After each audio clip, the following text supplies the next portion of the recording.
गया ये जहां, सो गया आसमां, सो गया ये जहां, सो गया आसमां, सो गई है सारी मंजिलें, वो सारी मंजिलें, सो गया है रास्ता, सो गया ये जहां, सो गया आसमां, सो गई है सारी मंजिलें, ओ सारी मंजिलें, सो गया है रास्ता, सो गया ये जहां, सो गया आसमां। नमस्ते छात्रों, मैं श्री गायकवाड़ आर्यल ज्ञान समृद्ध दिशा पर आपका हार्दिक स्वागत। आज हम रात का चौकीदार इस पाठ का भाग दूसरा इसका अध्ययन करने वाले हैं। रात का चौकीदार ये जो पाठ है ये पूरक पठन के तौर पर है। इसके रचनाकार है सुरेश कुशवाहा तन्मय जी। सुरेश कुशवाहा जी को तन्मय नाम से भी जानते हैं, पहचानते हैं। इनका जन्म जबलपुर मध्य प्रदेश में हुआ था। तन्मय जी एक कवि के रूप में, एक लेखक के रूप में प्रसिद्ध है। उनकी रचनाएं विभिन्न पत्र पत्रिकाओं में छपती रहती हैं। उनकी कुछ रचनाएं हैं अक्षरदीप जलाएं, ये बाल कविता संग्रह है। छोटू का दर्द, ये कहानी संग्रह है। शेष कुशल है, ये काव्य संग्रह है। और यहाँ ये जो पाठ है ये एक लघु कथा है। लघु कथा क्या होती है? लघु कथा किसी बहुत बड़े परिदृश्य में से एक विशेष प्रसंग को प्रस्तुत करने का चातुर्य, होशियारी, चालाकी। प्रस्तुत रात का चौकीदार इस पाठ में लेखक ने चौकीदार के माध्यम से जहां इस पेशे से जुड़े हुए, चौकीदार पेशे से जुड़े हुए लोगों की ईमानदारी क्या होती है, कर्तव्य निष्ठा को दिखाया है। वहीं कुछ लोगों की मुफ्तखोरी को दर्शाते हुए जन जागृति करने का प्रयास भी किया गया है। ये जो पाठ है, इस पाठ का जो चौकीदार है वो गोरखा है, जो नेपाल से होते हैं। हमारे भारतीय फौज में भी गोरखा रेजिमेंट स्पेशल स्वतंत्र है। ये लड़हुए, ये लड़ाई में, बहादुरी में बड़े मशहूर हैं। देखते हैं रात का चौकीदार।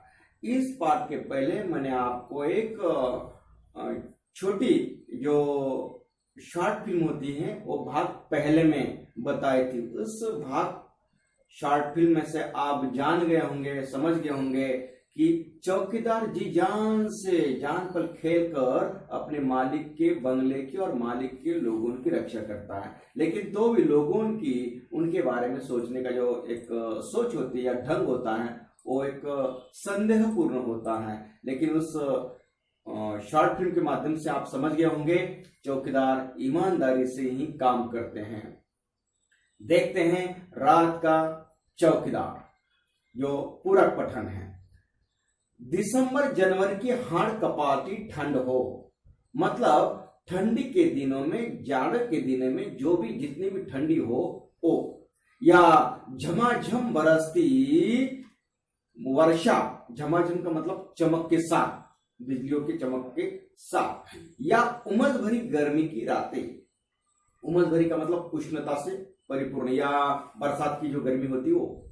हर मौसम में, धूपकाल हो, बारिश के दिन हो, जाड़े के दिन हो, कोई भी दिन क्यों न हो, हर मौसम में रात 12 बजे के बाद चौकीदार नाम का ये निरीह प्राणी सड़क पर लाठी ठोकते, सीटी बजाते, हमें सचेत मतलब सावधान करते हुए कॉलोनी में रात भर चक्कर लगाते रोज सुनाई पड़ता है, दिखाई देता है। छात्रों, गांव में नहीं लेकिन शहरों में अलग अलग कॉलोनी में, अलग अलग इलाके में ये जो गोरखा होते हैं ये रात में चौकसी लगाते हैं।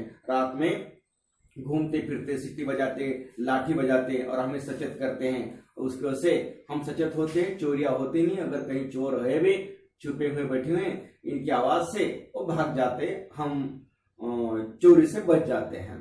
देर सीटी बजाते रात भर चक्कर लगाते रहते हैं। हर महीने की, एक महीना पूरा हो गया, हर महीने की पहली तारीख को हल्के से जिस इलाके में वो चक्कर लगाते हैं, पूरे शहरों में नहीं, उन्होंने खुद ही एक इलाका तय किया है, चुना है, और वही इलाके में रात भर वो चक्कर लगाते रहते हैं। हर महीने की पहली तारीख को हल्के से जिस इलाके में चौकिया से रखते हैं, सुरक्षा देते हैं, उस इलाके के जो मकान होते हैं वहां वो मकान के सामने रहते हैं, हल्के से गेट बजाकर खड़ा हो जाता है और बोलते साहब जी पैसे। जो कोई मकान मालिक है वो बाहर आते हैं और कहते हैं कितने पैसे हैं। वो उससे पूछता है जो मकान मालिक है, वो साहब जी 1 रुपया रोज के हिसाब से, महीने के 30 रुपए। आपको तो मालूम ही है। अच्छा एक बात बताओ बहादुर, जो गोरखा है उसका नाम शायद बहादुर है, तो कहते हैं एक बात बताओ बहादुर, महीने में तुम्हें कितने घरों से पैसे मिल जाते हैं। बहादुर जी ईमानदार है, सच सच बता देता है। साहब जी ये पक्का नहीं है, कभी 60 घर से, कभी 50 से, 30 त्योहार, पर बाकी घरों से भी कभी कुछ मिल जाता है। इतने में ठीक ठाक गुजारा हो जाता है हमारा। पर कॉलोनी में तो 100-125 से भी अधिक घर है, फिर इतने कम क्यों? तो फिर तुम उनके घर के सामने सीटी बजाकर चौकसी रखते हो कि नहीं? उसने पूछा, जो घर मालिक उसने पूछा। गोरखा कहता है, जो चौकीदार वो कहता है हाँ साहब जी, चौकसी यानी कि सावधानी, उनकी रखवाली या सतर्कता, उसे कहते चौकसी। हाँ साहब जी, चौकसी रखना तो मेरी जिम्मेदारी है। मैं केवल पैसे के लिए ही काम नहीं करता, फिर उनकी चौकसी रखना तो और जरूरी हो जाता है। जो पैसे देते नहीं उनकी चौकसी करना और जरूरी हो जाता है। क्यों? भगवान नहीं करे, यदि उनके घर चोरी वोरी की घटना हो जाए तो पुलिस तो फिर भी हमसे ही पूछेगी ना, और वे भी हम पर ही झूठा आरोप लगा सकते हैं कि पैसे नहीं देते इसलिए चौकीदार ने चोरी करवा दी। ऐसा पहले मेरे साथ हो चुका है साहब जी। अच्छा ये बताओ, रात में अकेले घूमते तुम्हें डर नहीं लगता? डर क्यों नहीं लगता साहब जी? दुनिया में जितने जिंदे जीव है सबको किसी से डर लगता है। बड़े आदमी को डर लगता है, तो फिर हम तो बहुत छोटे आदमी हैं। कई बार नशे पत्ते वाले और गुंड बदमाशों से मारपीट भी हो जाती है। शरीफ दिखने वाले लोगों से झिड़कियां, दुत्कार और धौस मतलब धमकी मिलना तो रोज की बात है। अच्छा बहादुर, सोते कब हो तुम? रात भर जागते हो तो सोते कब हो?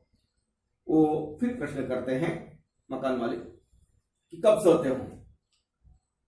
गोरखा कहते हैं साहब जी, रोज सुबह 8-9 बजे एक बार कॉलोनी में चक्कर लगाकर तसल्ली कर लेता हूं कि सब कुछ ठीक है ना। तसल्ली यानी कि यकीन कर लेते हैं कि सब ठीक ठाक है, कहीं मैं उस तरफ हो तो इधर दूसरी तरफ चोरी तो नहीं हुई, कोई गड़बड़ तो नहीं, इसलिए मैं पहले तसल्ली करता हूं। गोरखा कहता है कि मैं सवेरे 8-9 बजे कॉलोनी में चक्कर लगाता हूं और तसल्ली कर लेता हूं सब कुछ ठीक ठाक है ही नहीं।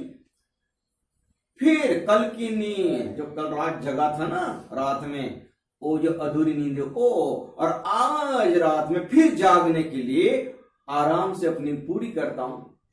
अच्छा साहब जी, अब आप पैसे देते तो मैं अगले घर जाऊं?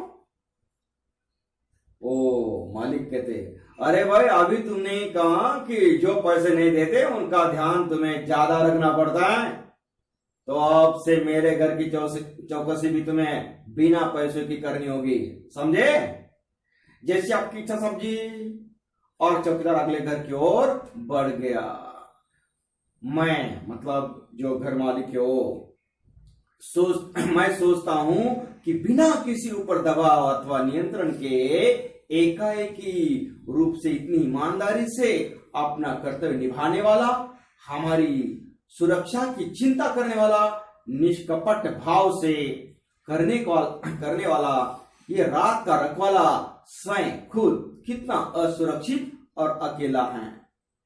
मैं उसके बारे में सोचता रहा कि हम आराम से नींद सोते रहते, लेकिन ये हमारी सुरक्षा के लिए रात भर जागते रहता है और हमें धोखे से बचाता है, लेकिन वो खुद एक धोखे में, असुरक्षित में जीवन जीता है, अकेला जीता है।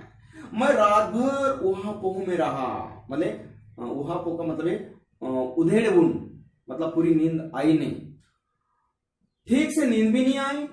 सवेरे उठने तक मैं निर्णय ले चुका था, मैंने चौकीदार को बुलाया। अरे बहादुर इधर आओ। उसने कहा, मैं जो मालिक है उसने कहा, मेरे घर की चौकसी करने का तुम्हें पूरा मेहनताना मिलेगा। मेहनताना मतलब पारिश्रमिक दर या जो कोई तनख्वाह पगार है वो। चौकीदार जो है उन्हें जब मालिक ने कहा कि मेरे घर की चौकसी रखने का तुम्हें पूरा मेहनताना मिलेगा, मैंने कहा। चौकीदार ने सलाम किया और चला गया। मैंने चैन की सांस ली। जैसे मैंने कल उसे ना कहा था कि मैं पैसे नहीं दूंगा, तुम्हें तो वैसे भी न देने वाले की चौकसी ज्यादा रखते हो, लेकिन मैं हो जाने के बाद सोचने लगा कि ये ठीक नहीं है।